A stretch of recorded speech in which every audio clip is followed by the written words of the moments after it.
الفاتحة.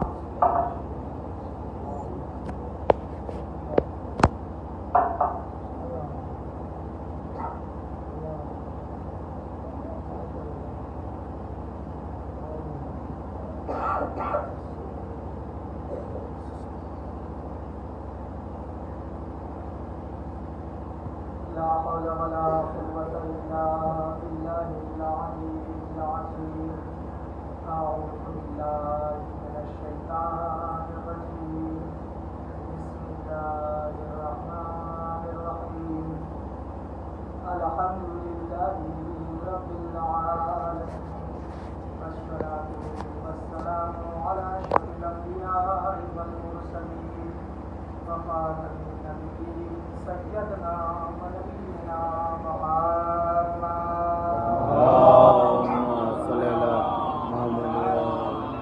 وعلى آل بيت الطيبين الطاهرين المعصومين المظلومين ولعنة الله على أعدائهم أجمعين من يومنا هذا إلى قيام يوم الدين. أما بعد، فقد قال الله تعالى في القرآن الحكيم: بسم الله الرحمن الرحيم.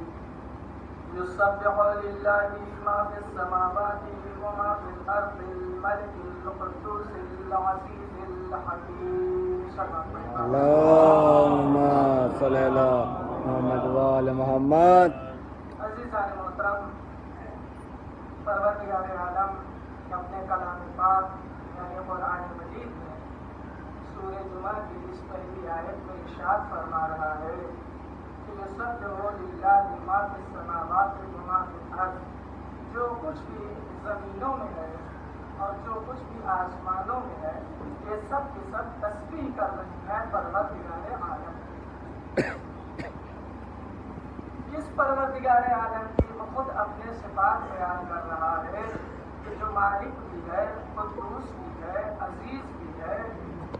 یہ تمام صفات بیان کرنے کے بعد جو آخری صفت استعمال کرتا ہے کہ وہ حکیم بھی ہے. جیسا کہ میں بارہا بیان کر چکا ہوں کہ حکیم ہونا یعنی حکمت سے مراد یہ ہے کہ اس کا کوئی بھی فعل ایسا نہیں ہے کہ جو عبث ہو، بیکار ہو.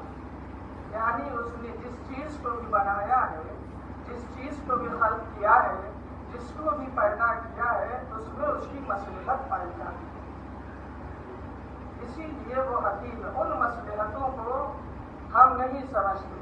یہ اور بات ہے کہ یہ دنیا مذہب میں بٹ گئی، فرقے میں بٹ گئی، لیکن کچھ ایسے مزاج دار ہیں کہ جو کم از کم انسانیت کا دامن پکڑے ہوئے ہیں. توجہ ہے. تو پتہ چلا کہ نیکی کی سب سے ادنا درجہ جو ہے، کمتر درجہ جو ہے، پائیں تر درجہ جو ہے وہ انسانیت کا ہے. توجہ ہے. سب سے کمتر درجہ جو ہے وہ انسانیت کا ہے. انسانیت کے بعد پھر اسلام کا درجہ آتا ہے کہ اب اللہ نے کیا بتایا. اس کے بعد پھر ایمان کا درجہ آتا ہے. ایک صلوات پڑھیں. اب دیکھیے ذرا سا میں وضاحت کروں کہ یہ جو یہاں پہ لفظ استعمال ہوا ہے 2 منٹ، پھر اس کے بعد آپ کے سامنے کچھ بیانات کہ یسبح للہ. اب دیکھیے جو عربی دان طبقہ ہوتا ہے کہ جو علم صرف و نحو سے واقف ہوتا ہے اس کو پتا ہے کہ یہ یسبح کون سا صیغہ ہے. تو یہ مفرد غائب کا صیغہ، یعنی کیا مطلب؟ عمومی مذکر ہے. توجہ رہے. یہ صیغہ مذکر کے لیے استعمال ہوگا. یسبح یعنی وہ ایک مرد تسبیح کرتا ہے. توجہ رہے. اگر کوئی اس کا ترجمہ کرتے ہیں یسبح ہوگا کہ وہ ایک عورت تسبیح کرتی ہے تو یہ غلط ہو جائے گا. بھائی اس کے لیے کیا لفظ ہے؟ چوتھا صیغہ آئے گا تو سبح ہوگا. اب جب چوتھا صیغہ آ جائے تو سبح ہوگا، تو پھر 7واں بھی صیغہ جو ہے اسی کے مثل ہے تو سبح ہو. اب وہ حاضر کے لیے ہے لیکن مرد کے لیے کہ تم ایک مرد تسبیح کر رہے ہو. توجہ ہے. تو اب پتا چلا کہ جب یہ عربی فصاحت ہے. اچھا یہ بنا کیسے ہے؟ سبحہ سے بنا ہے.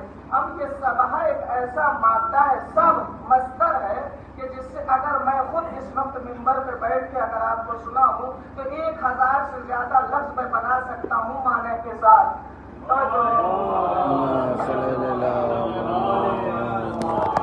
تو شاید آپ کے دماغ میں یہ بات ہے کہ یہ کیسے ممکن ہے.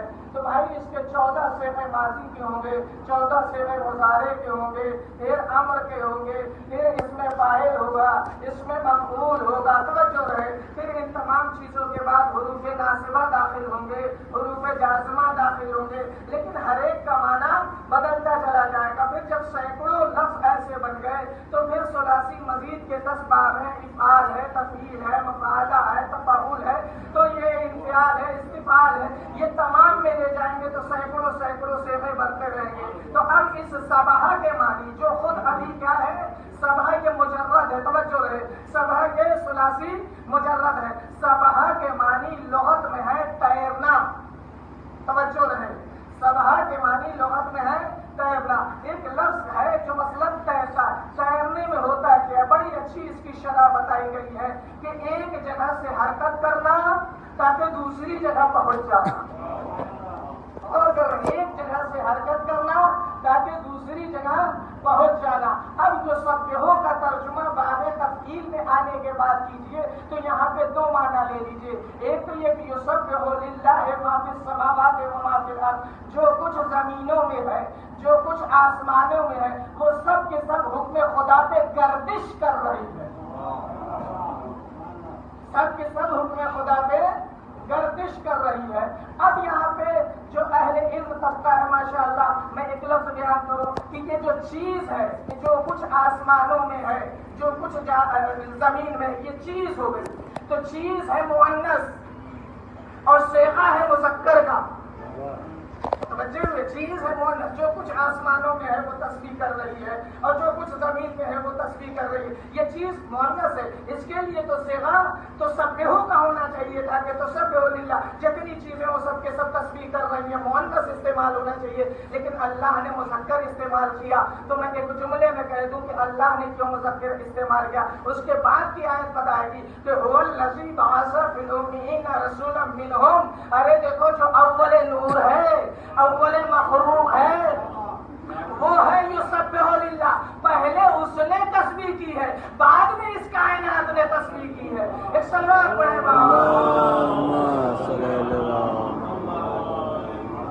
پہلے اول نور نے جو ہے تسبیح کی ہے, پہلے اول عقل نے تسبیح کی ہے, عقل کل نے تسبیح کی ہے. ہاں, اور باقی ایسا میں آپ کے سامنے چند جملوں میں بیان کر دوں. ایک صلوات پڑھیں.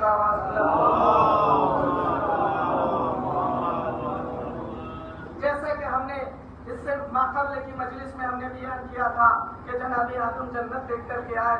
کیوں؟ اس لیے کہ بچوں کو اعتراض نہ رہے کہ بھائی آپ کو اس کے بدلے میں کیا ملے گا. تو جواب دیں کہ جنت ملے گا. جنت دیکھی بھی ہے تو ہاں جنت دیکھی ہے. اب میں یہ بیان کرنا چاہتا ہوں کہ بھائی ہم مجلس حسین کرتے ہیں, ہمارے دلوں میں محبت علی ہے, ہم اہل بیت علیہ السلام سے محبت کرتے ہیں, ہم ان کے اوپر اپنا جان جی چھڑک دیتے ہیں. آخر ان کی محبت کا ہم کو کیا سلا ملے. توجہ رہے. تو اہل سنت کے مشہور عالم دین فخر الدین رازی, جن کی بہت بڑی کتاب تفسیر کبیر ہے, جس کو تفسیر رازی کہا جاتا ہے. اچھا, راضی سے مراد کیا ہے؟ یہاں پہ ذات والا راضی مت سمجھ لیجیے گا کہ اللہ ان سے راضی ہو. بھائی ایران میں جو شہر رے ہے, جس کی لالچ تھی پسر سات کو, تو شہر رے کے رہنے والے کو راضی کہا جاتا ہے. ایک جملے مترجم اکثر بات میں بھائی ہم غازی پور کے رہنے والے ہیں, غازی پوری ہیں, نونہرے کے رہنے والے ہیں, نونہروی ہیں, لکھنؤ کے رہنے والے لکھنوی ہیں, جو جہاں کا اعظم گڑھ کے رہنے والے اعظمی لکھتے ہیں, تو ایسے ہی رے کے رہنے والے اپنے آپ کو کیا لکھتے تھے؟ راضی. اچھا, یہ بھی میں بتا دوں, جو اس زمانے میں جسے رے کہا جاتا تھا, اس زمانے میں اسے تہران کہا جاتا ہے. ایک سلام. تو وہ اپنی تفسیر کبیر قل لا اسألکم علیہ اجرا الا المودۃ فی القربى کی تفسیر میں بیان کرتے ہیں کہ الا ومن مات علی حب آل محمد مات شہیدا, کہ جو محبت اہل بیت پہ مر جائے وہ شہید مرتا ہے. پھر وہ آگے بڑھتے ہیں. ابھی تفسیر تشنا ہے. الا و من مات علی حب آل محمد مات تائبا, کہ جو محبت اہل بیت پہ مر جائے اس کی توبہ ہو چکی ہوتی ہے, توبہ کرنے والا ہوتا ہے. توجہ رہے. پھر اس کے بعد بیان کرتے ہیں کہ الا و من مات علی حب آل محمد مات مغفور اللہ, کہ جو محبت اہل بیت پہ مر جائے وہ بخش دیا جاتا ہے. توجہ رہے. پھر وہ آگے تفسیر بیان کرتے ہیں کہ الا و من مات علی حب آل محمد مات مومنا و مستقبل الایمان, کہ جو محبت آل محمد کی محبت پہ مر جائے تو اس کو وہ مومن مرتا ہے اور کامل الایمان مرتا ہے. ایک سلوات پڑھیں بآواز. ذرا توجہ رہے. آگے اس کے بیان فرماتے ہیں کہ الا ومن مات علی حب آل محمد, کہ جو آل محمد کی محبت پہ مر جائے بشرہ ملک الموت بالجنت ثم منکر و نکیر, تو اسے ملک الموت جنت کی روح جب قبض کرنے کے لیے آتا ہے تو اسی وقت جنت کی بشارت دے دیتا ہے, اور منکر نکیر بھی اس کو جنت کی بشارت دے دیتے ہیں. آگے وہ عالم دین تفسیر بیان کرتے ہیں کہ من مات علی حب آل محمد, کہ جو آل محمد کی محبت کے مر جائے پروردگار عالم فوتے ہیں لہو فی القبر بابان الی الجنہ, تو اس کی قبر میں پروردگار عالم جنت کی طرف دو دروازے کھول دیتا ہے. ایک سلوات پڑھیں بآواز کہ جنت میں دروازے کھول دیتا ہے. پھر وہ آگے ارشاد فرماتے ہیں, لکھتے ہیں کہ الا ومن مات علی حب آل محمد, کہ جو اہل بیت کی محبت پہ مر جائے یذب الی الجنت کما تذب العروس الی بیت زوجہا, کہ جس کو اس کے لیے اس طرح جنت سجائی جاتی ہے جس طرح ایک دلہن کے لیے اس کا کمرہ سجایا جاتا ہے. اور کریں. پھر اس کے بعد وہ ارشاد فرماتے ہیں کہ الا ومن مات علی حب آل محمد مات علی السنہ والجماعہ, کہ جو محبت اہل بیت پہ مر جائے اس کی موت سنت کے اوپر ہوتی ہے اور جماعت کے اوپر ہوتی ہے. ایک سلوات پڑھیں بآواز. اگر ایک چیز ہوتی تو شاید میں سمجھتا نہیں, انہوں نے دوسرا رخ میں بیان کر دیا کہ وہ اپنی تفسیر میں لکھتے ہیں کہ الا ومن مات علی بغض آل محمد, کہ جو بغض آل محمد پہ مر جائے تو مات کافرہ, تو اس کی موت کفر والی موت ہوتی ہے. پھر وہ آگے ارشاد فرماتے ہیں کہ الا ومن مات علی بغض آل محمد, کہ جو بغض آل محمد پہ مر جائے لم یشم رائحۃ الجنہ, تو وہ جنت کی خوشبو تک کو نہیں سونگھ سکتا. توجہ رہے. اس کا مطلب یہ ہے کہ جنت کی جو خوشبو ہے, اور یہ حدیثیں یوں ہی نہیں ہیں. ایک سلوات پڑھیں بآواز. پھر وہ آگے ارشاد فرماتے ہیں کہ الا ومن مات علی بغض آل محمد, کہ جو آل محمد کی دشمنی پہ مر جائے مکتوب بین عینی آیس من رحمت اللہ, کہ اس کی دونوں آنکھوں کے بیچ میں لکھا ہوگا کہ یہ رحمت الہی سے مایوس ہے. ایک سلوات پڑھیں بآواز. اب ذرا سے اس کی شرح سن لیجیے. توجہ رہے. جب اتنی حدیثیں ہم نے بیان کر دی ہیں, انہوں نے بڑی اچھی حدیثیں لکھی, لیکن اس کی شرح میں کیے دیتا ہوں. دیکھیے دو چیز ہے. ایک یہ ہے کہ جو محبت اہل بیت پہ مر جائے, اور ایک یہ ہے کہ جو رضائے رب پہ مر جائے. اب دونوں میں فرق کیا ہے؟ توجہ رہے. تو چند جملوں میں, جو محبت اہل بیت پہ مر جائے اسے شہید کہتے ہیں, اور جو رضائے رب پہ مر جائے اسے سید الشہداء کہتے ہیں.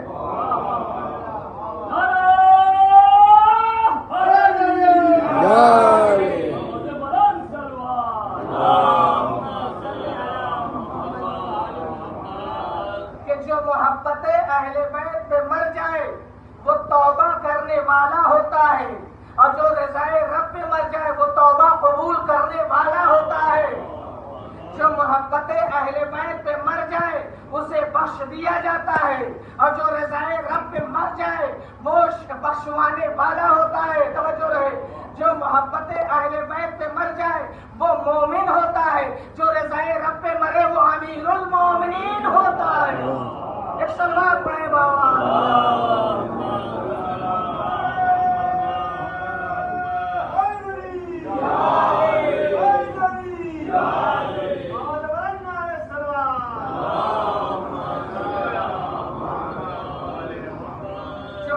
اہل بیت پہ مر جائے اس کے لیے جنت سجائی جاتی ہے، اور جو رضائے رب پہ آئے تو اس کے لیے جنت نہیں سجائی جاتی۔ وہ جہاں قدم رکھ دے، جس جگہ ٹھہر جائے، چلے جب بھی جنت، رک جائے جب بھی جنت، ممبر پہ آئے جب بھی جنت، توجہ رہے، تقریر کرے تب بھی جنت، چپ رہے جب بھی جنت۔ ایک صلوات پڑھیں بآواز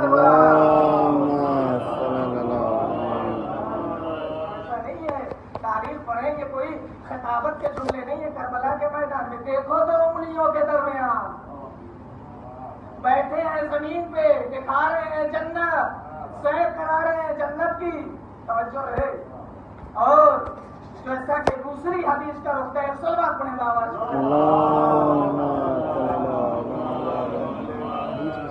کہ جو بغض آل محمد، دشمنی آل محمد پہ جس کی موت ہو جائے اس کی موت باطل کی موت ہوتی ہے۔ اور اہل بیت ہی جو ہے کفر و ایمان کے بیچ میں میزان ہے، انہی کے ذریعے سے کفر کی بھی پہچان ہوگی، انہی کے ذریعے سے بھی ایمان کی بھی پہچان ہوگی۔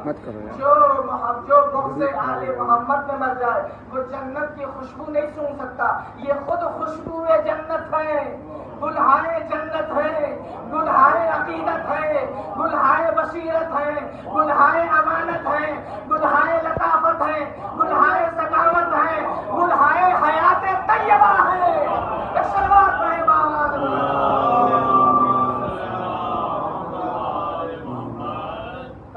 محترم۔ آپ نے جب یہ بیان کیا تو ایک واقعہ میں سناتا ہوں جسے بہت ہی سنجیدگی سے، بڑے اطمینان سے آپ سنیے۔ ایک صلوات پڑھیں بآواز ہمارے ایک بچے نے اس مجلس کا آغاز ہی امام زمان علیہ السلام کی دعا سے کیا۔ ایک صلوات پڑھیں بآواز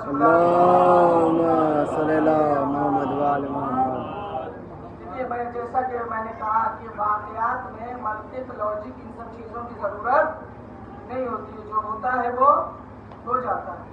سید محمد کاظم یزدی بہت بڑے مجتہد اور عالم دین تھے۔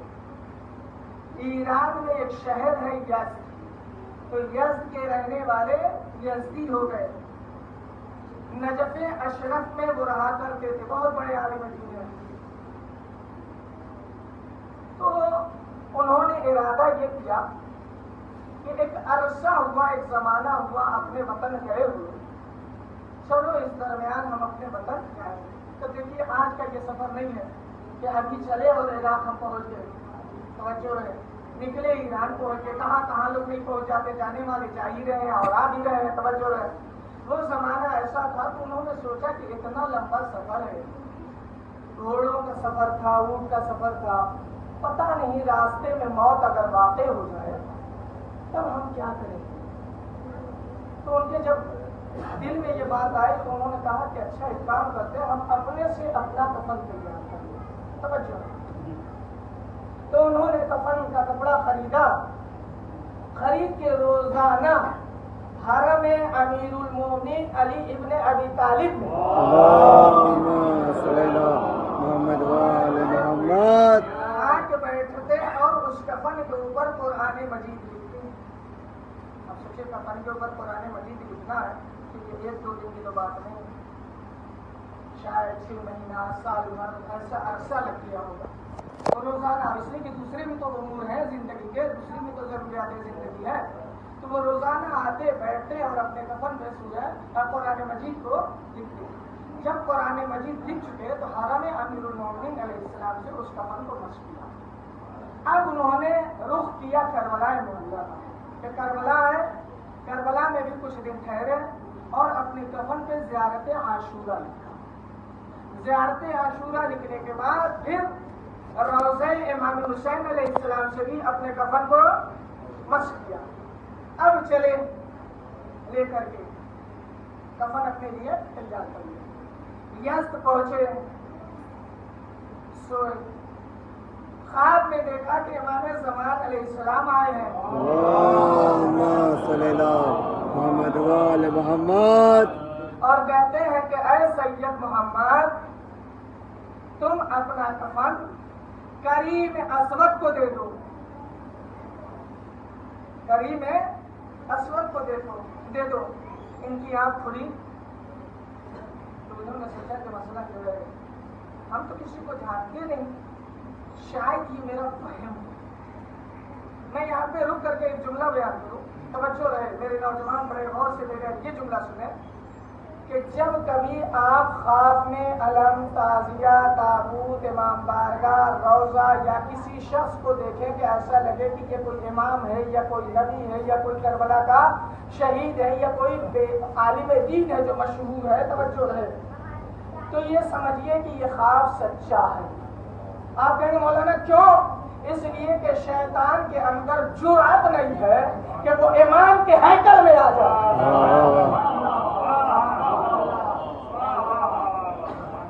شیطان کے اندر ہمت نہیں ہے کہ وہ کسی نبی کا روپ اختیار کر لے. توجہ رہے کہ یہ خواب سچا ہے. اتنا اب جب انہوں نے دیکھا کہ مثلاً امام زمان آئے اور کہہ رہے ہیں تو پریشان تو ہے، لیکن پھر یہ سوچتے ہیں ہم تو کسی کو جانتے نہیں ہیں، شاید ہم کو زیارت نصیب ہوئی ہوگی.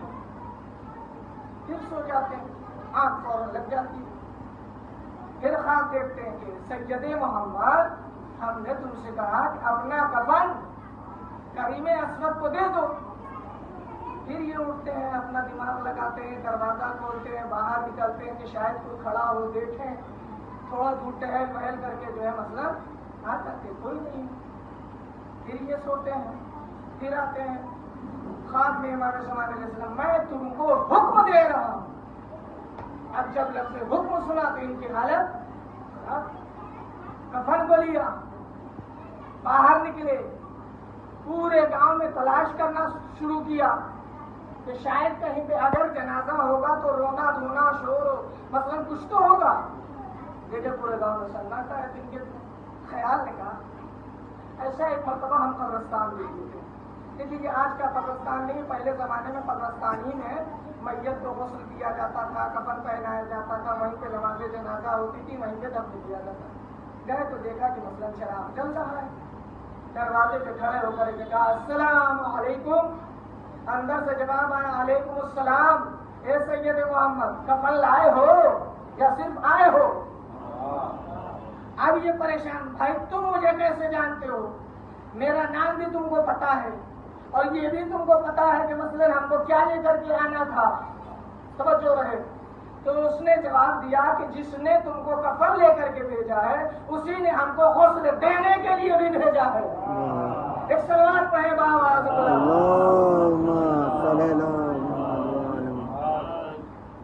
اس واقعے کا یہاں اثر ہونا چاہیے کہ جس نے کفن لے کر کے بھیجا ہے تم کو اسی نے ہم کو غسل دینے کے لیے بھی بھیجا. غسل کفن ہوا اور دفن کر دیا گیا. تو اس کے بیٹے سے پوچھا گیا کریم اسود کو کہ آخر تمہارے باپ کرتے کیا ہے؟ کہا کہ میرے باپ جو ہے حمالی کا کام کیا کرتے تھے. حمالی کا کام جانتے ہیں، جیسے اسٹیشن وغیرہ پہ دیکھیں وہ آپ کو بیگ اٹھا کر کے لے کے جائے گا، اس کے بدلے میں آپ کچھ پیسہ دے دیجیے، کولی وغیرہ، سمجھ گئے؟ یا مثلاً ٹرک وغیرہ سے سامان آتا ہے، مثلاً یہ حمالی کا کام کیا، یعنی بوجھ اٹھانے والا نہیں رکھنے کا کام کیا. لیکن وہ اپنی زندگی میں حلال رزق کھاتے تھے، محنت کر کے حلال رزق کھاتے.